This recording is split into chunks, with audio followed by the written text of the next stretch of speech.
नमस्कार दोस्तों, श्री मंदिर पर आपका स्वागत है।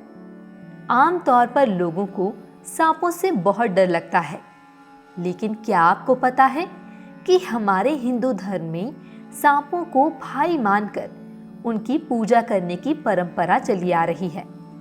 जितनी रोचक यह बात है, उतनी ही रोचक इससे जुड़ी हुई कहानी भी। आज हम वही कहानी आपके लिए लेकर आए हैं, तो चलिए सुनते हैं नाग पंचमी से जुड़ी हुई पौराणिक कथा। प्राचीन काल में किसी नगर में एक सेठ जी रहा करते थे। उनके 7 पुत्र थे और सबका विवाह हो चुका था। सेठ जी के सबसे छोटे पुत्र की पत्नी काफी सुशील थी, लेकिन उसका कोई भाई नहीं था।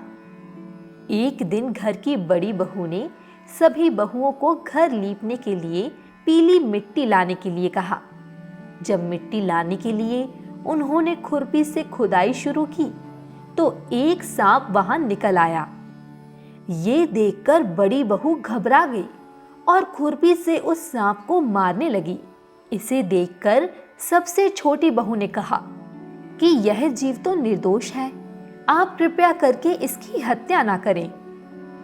छोटी बहू की बात सुनकर बड़ी बहू ने उस सांप को छोड़ दिया और छोटी बहू ने सर्प से एक जगह बैठकर उसका इंतजार करने के लिए कहा। छोटी बहू इसके बाद घर के कामों में व्यस्त हो गई और सांप को बोली हुई बात भूल गई। अगले दिन जब उसे याद आया, तो वह सांप के पास दूध लेकर गई और बोली, मुझे माफ कर दो भैया, मुझसे भूल हो गई है। यह सुनकर सांप बोला कि तुमने मुझे भैया बोला है, इसलिए मैं तुम्हें छोड़ रहा हूं, वरना झूठ बोलने के लिए अभी मैं तुम्हें डस लेता। ऐसा कहकर सांप ने दूध पिया और बोला कि आज से तुम मेरी बहन हुई, तुम्हें जो चाहिए मांग लो। छोटी बहू बोली, भैया मेरा कोई भाई नहीं है, आपने मुझे अपनी बहन बना लिया है, यही मेरे लिए सबसे बड़ा उपहार है, मुझे कुछ और नहीं चाहिए। बस मैं जब भी आपको मन से याद करूं, आप मेरे पास आ जाना। कुछ दिनों बाद सावन का महीना आया और सेठ जी की सभी बहुएं अपने अपने मायके जाने लगी।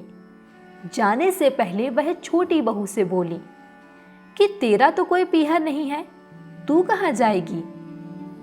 इस बात से छोटी बहू को बहुत दुख हुआ और रोते हुए उसने अपने सर्प भाई को याद किया।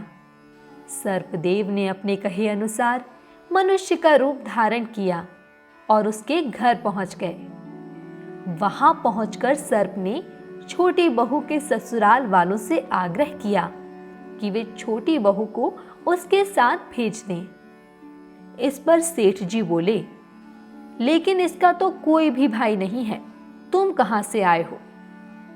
इस पर सर्पदेव ने कहा कि मैं इसका दूर का भाई हूं और इसे घर ले जाने आया हूं। यह सुनकर घर वालों ने छोटी बहू को सर्पदेव के साथ भेज दिया। रास्ते में सर्पदेव ने छोटी बहू को बताया कि वह उसे नागलोक ले जा रहा है, अगर उसे डर लगे तो वह उसकी पूंछ पकड़ ले। इस तरह वह दोनों नागलोक पहुंच गए। नागलोक में धन, ऐश्वर्य और रत्नों को देखकर छोटी बहू चकित रह गई। वहां सर्पदेव ने उसका परिचय अपनी मां से करवाया और कहा, मां, इसने मेरी जान बचाई थी और मैंने इसे अपनी छोटी बहन माना है। यह हमारे साथ यहाँ कुछ दिनों तक रहेगी। यह जानकर सर्पदेव की मां ने छोटी बहू का स्वागत सत्कार किया और छोटी बहू वहां आराम पूर्वक रहने लगी। नागलोक में शेषनाग के छोटे छोटे बच्चे भी रहते थे, जिन्हें सर्प की मां रोज दूध पिलाया करती थी।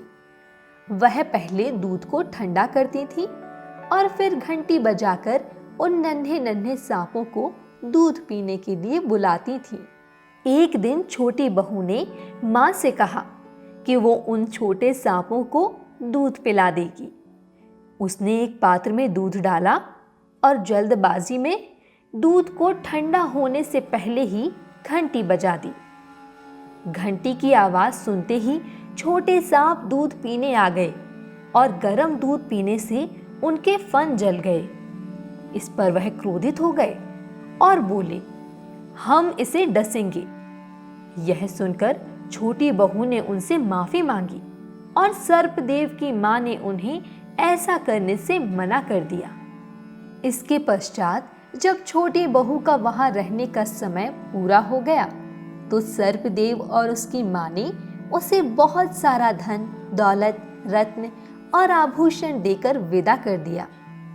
जब इतना सारा धन लेकर वह अपने ससुराल पहुंची तो उसकी जेठानियों को जलन होने लगी। बड़ी बहू ने उससे कहा कि तुम्हारे भाई ने इतना कुछ दिया तो साथ में सोने का झाड़ू भी दे देता। यह सुनकर सर्पदेव वहां मनुष्य के रूप में आए और अपनी बहन को सोने की झाड़ू भी दे दी। साथ में उसने अपनी बहन को मणि और हीरों से सुसज्जित एक बेहद खूबसूरत हार भी उपहार में दिया। वह हार इतना अनोखा और खूबसूरत था कि उसकी चर्चा पूरे गांव में होने लगी। धीरे धीरे यह बात राजा के महल में रानी तक पहुंच गई। रानी ने राजा से उस हार को मंगवाने के लिए कहा। राजा ने अपने सिपाही भेजकर वह हार मंगवा लिया। सेठ जी भी राजा के आदेश के सामने कुछ नहीं बोल पाए और इससे छोटी बहू को बहुत दुख हुआ। दुखी मन से उसने अपने भाई सर्पदेव को याद किया और उन्होंने वहां आकर यह आश्वासन दिया कि राजा स्वयं उसे वह हार लौटाएंगे।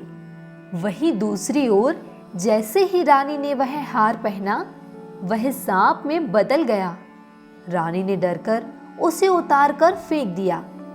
ये देखकर राजा ने छोटी बहू और सेठ जी को दरबार में बुलाया और पूछा कि तुमने इस हार पर क्या काला जादू किया है। तब छोटी बहू बोली, हे राजन, यह एक विशेष प्रकार का हार है और यह मुझे मेरे भाई सर्पदेव ने दिया है। इतनी देर में सर्पदेव वहां खुद प्रकट हुए और बोले कि मैंने इसे अपनी बहन माना है और यह हार मैंने इसे उपहार में दिया है। यह देखकर सभी लोगों ने नाग देवता को प्रणाम किया। ऐसा माना जाता है कि उस दिन पंचमी तिथि थी, इसलिए तब से नाग पंचमी का त्योहार मनाया जाता है और नाग देवता को भाई के रूप में पूजा जाता है। तो यह थी नाग पंचमी की पौराणिक कथा। अगर आप इस दिन का महत्व जानना चाहते हैं तो श्री मंदिर ऐप पर अवश्य जाएं। धन्यवाद।